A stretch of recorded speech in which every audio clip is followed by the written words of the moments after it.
ఆంధ్ర కాశ్మీర్ అరకులో అరకు చలి ఉత్సవం ప్రారంభమవుతుంది. అయితే దీనికి సంబంధించి ఏర్పాట్లు ఎలా జరుగుతున్నాయి, ఎలా ఉండబోతుందని మనతో పాటు టూరిజం డైరెక్టర్ డాక్టర్ బాలాజీ గారు ఉన్నారు. అడిగి తెలుసుకునే ప్రయత్నం చేద్దాం. సార్ నమస్తే సార్.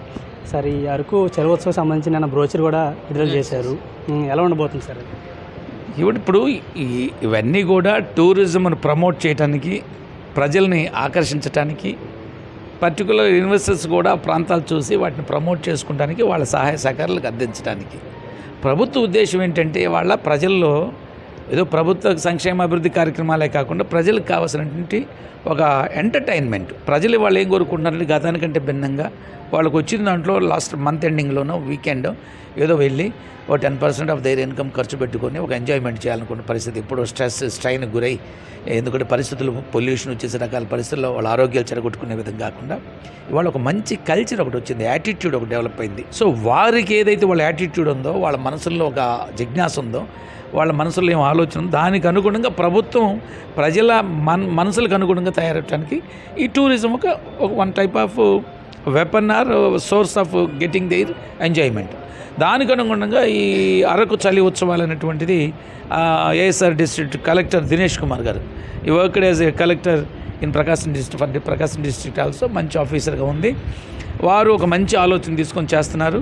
డెఫినెట్గా దీనివల్ల ఏంటంటే ప్రజలు అరకు చలి ఉత్సవాలను, ఇక్కడ ఈ ప్రాంతం అంటే ఒక రకంగా నెక్స్ట్ ఊటీ, ఇక్కడ ఊటీ లేకపోతే ఏమంటాం గోవా, వాటికి భిన్నంగా ఇక్కడ మనకు రాష్ట్రంలో ఉన్నటువంటి 1-2 ప్రదేశాల్లో ఒకటి హార్స్ హిల్స్, ఒక అద్భుతమైనటువంటి ప్రాజెక్టు. అదేవిధంగా అరకు, లమ్మసింగి ఈ ప్రాంతాల్లో కూడా ఆ వ్యూ పాయింట్స్ కానీ, ఆ వాతావరణం కానీ, ఇవన్నిటి కూడా డెఫినెట్గా వీటన్నిటిని ప్రమోట్ చేయడానికి, ప్రజలను ఆకర్షింపజేయడానికి, ఉన్నటువంటి ఆ డెస్టినేషన్స్ అన్నీ ప్రజలకు తెలియజేయడానికి, తద్వారా ఇన్వెస్టర్స్ను కూడా ముందుకు ఆకర్షించి వారికి మేము సపోర్ట్గా ఉంటామని చెప్పడం, ఒక మంచి కల్చర్ని డెవలప్ చేయడానికి ఇలాంటి ఉత్సవాలు జరగడం, అది డెఫినెట్గా district collector and their administration చక్కగా పనిచేస్తుందనే విశ్వాసం ఉంది.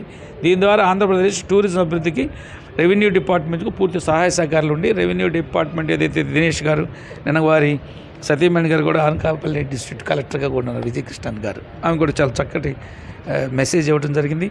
మాట్లాడుతూ కూడా ఎవరైనా ఇన్వెస్టర్స్ మీ దగ్గరకు వస్తే టూరిజం దగ్గర మా దగ్గరకు పంపిస్తే, ఎందుకంటే అది ఇండస్ట్రియల్ ఏరియా, ఏం చేయొచ్చు అది పరిగణలోకి తీసుకుంటాం. అందులో వే సైడ్ ఎమ్యూనిటీస్ అలా డెవలప్ చేయొచ్చు. అక్కడ కూడా ఓన్లీ రిసార్ట్సే ఉండమని లేదు, లేకపోతే బీచే ఉండమని లేదు. ఎక్కడికక్కడ కాఫీ హోటల్స్, కాఫీ చిన్న రెస్టారెంట్లు, ప్రజలకు ఏం కావాలో అది తయారు చేసుకోవచ్చు. ఈ పర్యాటక శాఖకు సంబంధించి కొన్ని ఎంఈఓలు కూడా చేశారు, కొంచెం డెవలప్మెంట్ చేయడానికి మొత్తం ఒప్పందాలు కూడా అయ్యాయని చెప్తున్నారు సార్. అది ఎంతవరకు అయ్యాయి సార్? ఎంతవరకు అయితే 8 మంది టాప్ ఇన్వెస్టర్స్ రావడం జరిగింది.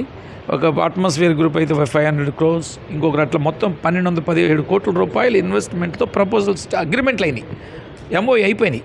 ఒక 66 ఎకరాలు, ఒక 36 ఎకరాలు ఏమో గవర్నమెంట్ ల్యాండ్, సుమారు ఒక 30 acres in their own lands.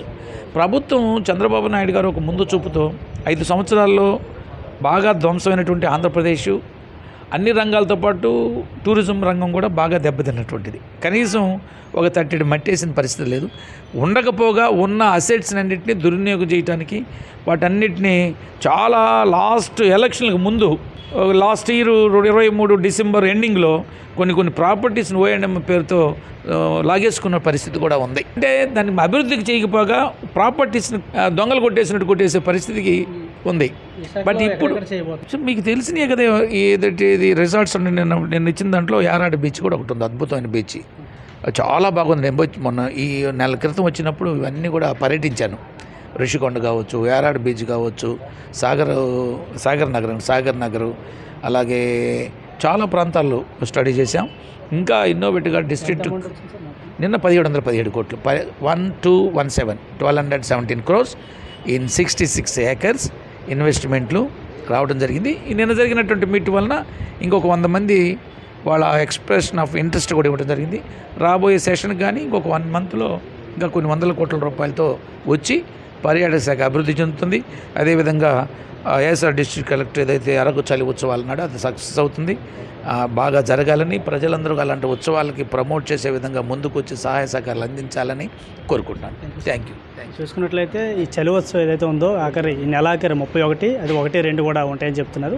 దీనికి సంబంధించి పర్యాటకంగా మొత్తం అంతా విశాఖలో అభివృద్ధి చేస్తున్నాం, మరికొన్ని నెలల్లోనే మొత్తం అభివృద్ధి చేసి చూపిస్తామంటూ కూడా చెప్తున్నారు.